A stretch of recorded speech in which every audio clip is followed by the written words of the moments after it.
Hello and welcome to our brand new show Sansad Watch, where the eyes have it and the nose don't matter. I'm Meghnad and I will tell you what went down in the great round building of the world's largest democracy until it becomes a triangle. The monsoon session of Parliament started on Monday last week, and here are the highlights of what happened. Massive outrage happened in both houses. That's what happened. In both Lok Sabha and Rajya Sabha, there were continuous protests by opposing MPs, causing multiple adjournments throughout the week. The government responded to a question by K.C. Venugopal in Rajya Sabha, saying there were no deaths due to lack of oxygen. RJD MP Professor Manoj Jha gave a fiery speech in the House, which went viral, reacting to this government response. Rahul Gandhi asked the government by when will all adults in India be vaccinated? And the government's response was December 2021. And finally, in focus, we have 3 bills that were listed for consideration and passing, which I will tell you about. On day 1, the Prime Minister got up to introduce his Nai Naveli cabinet, but wasn't allowed to do that because, well, outrage. माननीय अध्यक्ष जी, मंत्रिमंडल में नवनियुक्त सदस्यों को लोकसभा में introduce समझा जाए. The reasons for this outrage were many. Outrage reason number 1. Opposition MPs were angry after it was revealed that a software called Pegasus was being used to potentially snoop on citizens. Outrage reason number 2. The protests on the 3 contentious farm laws continue. Parliament saw an extension of that protest as MPs from different parties also participated and demanded that the laws be scrapped. Outrage reason number 3.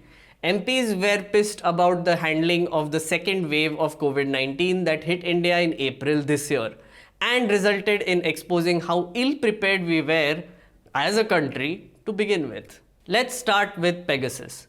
In case you don't know, there was a big story that broke on Sunday last week, right before the monsoon session of Parliament, which revealed that politicians, journalists, opposition leaders, CBI chiefs, election commissioners, gardeners, cooks, and other people were identified by someone and put on a list of potential targets that should be spied on. For more on that, you can check out this explainer. In Parliament, adjournment motions were filed by multiple MPs asking that the Pegasus story and its implications be discussed. Those motions were not entertained by speakers of both houses. So MPs went down to the well of the house, वो बीच का area होता है ना, वो ऐसे होके वो बीच का area, that's the well, and disrupted the sessions. Here's one rare image of one of the placards being strategically placed in front of the speaker's face before the camera quickly moves away to pretend nothing happened. On the placard, you can see what the MPs are angry about. This should be a drinking game. Take a shot whenever a placard shows up on screen. उसी बहाने live parliament भी देख लेंगे. MPs also protested outside the parliament about the Pegasus project revelations, and the Indian Youth Congress even did a meaningful photo shoot. Very amusing. Current IT Minister Ashwini Vaishnav appeared in the Rajya Sabha on Tuesday to give a statement about the story. Here's what he said. Honorable Speaker, sir, I rise to make a statement on reported use of spyware Pegasus to compromise phone data of some persons. A highly sensational story was published by a web portal yesterday night. Many over-the-top allegations have been made around this story. Honorable Speaker, sir, the press reports have appeared a day before the monsoon session of the Parliament. This cannot be a coincidence, Honorable Speaker, sir. In the past, similar claims were made regarding the use of Pegasus on WhatsApp. Those reports had no factual basis and were categorically denied by all parties. Okay, so he said that the report was released a day before the monsoon session, which cannot be a coincidence. In reality, the investigation is being done by news organizations across the world, 17 of them, and they simultaneously published it throughout last week. So to claim that it was being done just before the Indian monsoon session is a bit of a stretch. मतलब और countries में monsoon session नहीं चल रहा है, इधर ही चल रहा है. In his statement, he also read out the Israeli company NSO's denial that the list has anything to do with them, then went on to say that it was not possible to do unauthorized surveillance in India. Matlab, authorized surveillance karenge? This is the line that the government has been taking since 2019, when the first debate of the use of Pegasus was held. The then IT Minister Ravi Shankar Prasad was asked whether the government of India had bought the Pegasus spyware from NSO. Ravi Shankar Prasad said, and I quote, "Sir, to the best of my knowledge," as he said, "no unauthorized use has been done. That's all." Sure.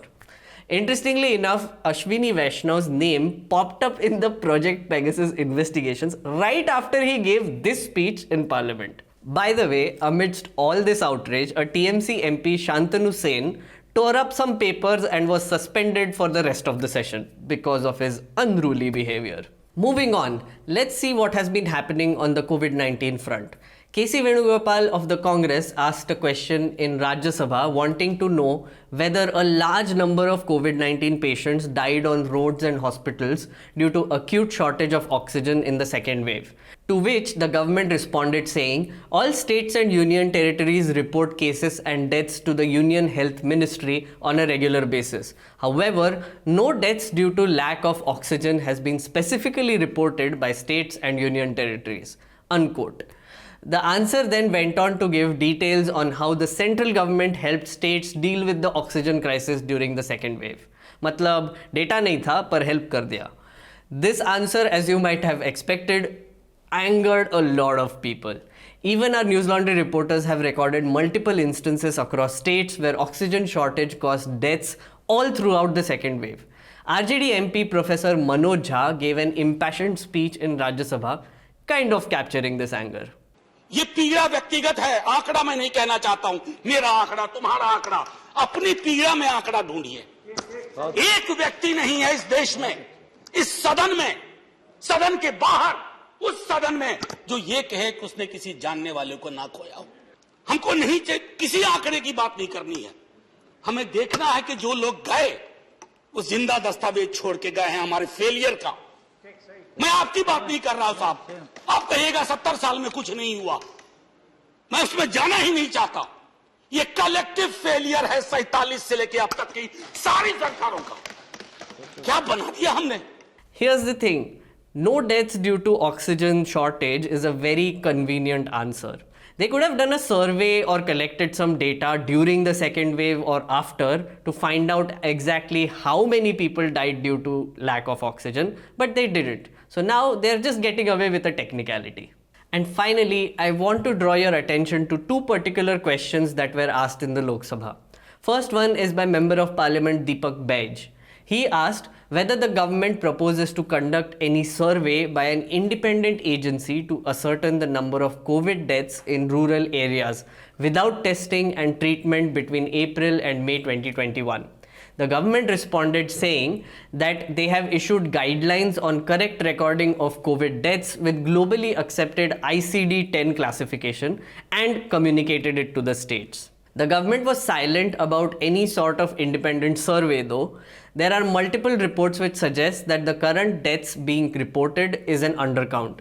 So it remains to be seen whether we will ever get a real death figure from the government on COVID-19. The second question was by Uday Pratap Singh, where he asked whether the government proposes to bring in a two-child policy.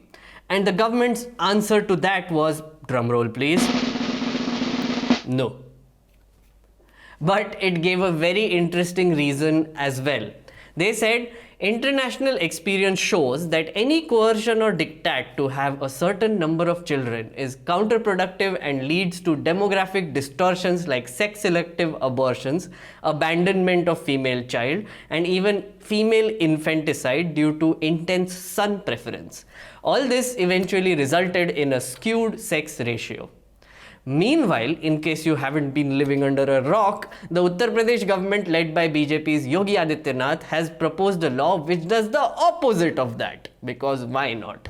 For more, do check out this explainer by Ashwin Singh on the law and this article by Siddharth Singh on how the emphasis on voluntary sterilization is kind of worrying. All the links are given below. Now let's get to the bills of the week. Which wonderful bills have been listed in Parliament? Number 1, the Factoring Regulation Amendment Bill 2020. The law would allow non-banking financial corporations to get into the factoring business. These are entities like Bajaj Finserv, Muthoot Finance, Cholamandalam. You must have seen the ads. What factoring means is an entity like an NBFC can buy receivables from companies for an amount. Complicated? Okay, main hai na. It means if someone buys soap from me and promises to pay me back a month later, then I can sell this promise to a factor and get cash immediately. A factor is an entity that is in the business of providing long-term and short-term finance like loans, advances and credits, जो companies mentioned किए थे. Simply put, this bill will allow for more cash support to micro, small and medium enterprises, MSMEs, smaller businesses, because during the pandemic, availability of liquid cash had become a giant problem for these tiny businesses. Number 2, the Juvenile Justice Care and Protection of Children Amendment Bill 2021. This bill has to do with adoption. Until now, adoption involved a lengthy court process. So the responsibility of sanctioning adoption has now been handed over to district magistrates. In addition to that, no new children's home can be opened without the sanction of the district magistrate. DMs are also now responsible for ensuring that childcare institutions falling in their districts are following all norms and procedures. Number 3, Marine Aids to Navigation Bill 2021. This bill was brought in to replace a 100-year-old law called the Lighthouse Act of 1927. No, for real, that's a thing. The Lighthouse Act was made by the British Empire to centrally manage lighthouses across the country, all 32 of them. Woo! So now, in 2021, our government was like, we don't really use these lighthouses for navigation anymore. I think we should update this thing. Basically, this bill allows the central government to set standards for regulation and operation of vessel traffic services, how shipwrecks are marked, and set up a framework for establishment, operation, and management of aids to navigation, which is, modern technology like radar, etc. That's it for this week's episode of Sansad Watch. I will be keeping a watch on the Sansad for you, and I will be back next week to talk about what happened this week. Just saying. Thank you so much guys for watching Sansad Watch. This is the first episode. Every week I am intending to come back to you and tell you about the developments in Parliament and public policy. Hopefully we will be able to continue this show for a while. I hope you liked it, and in case I missed something, please do leave a comment below. Again, I have not covered everything that happened last week, just the main things. But in case you noticed something and you want me to know about it, please leave a comment below. And if you want anything particularly that I want to, should keep a watch on in Parliament, please do let me know, again, in the comments below.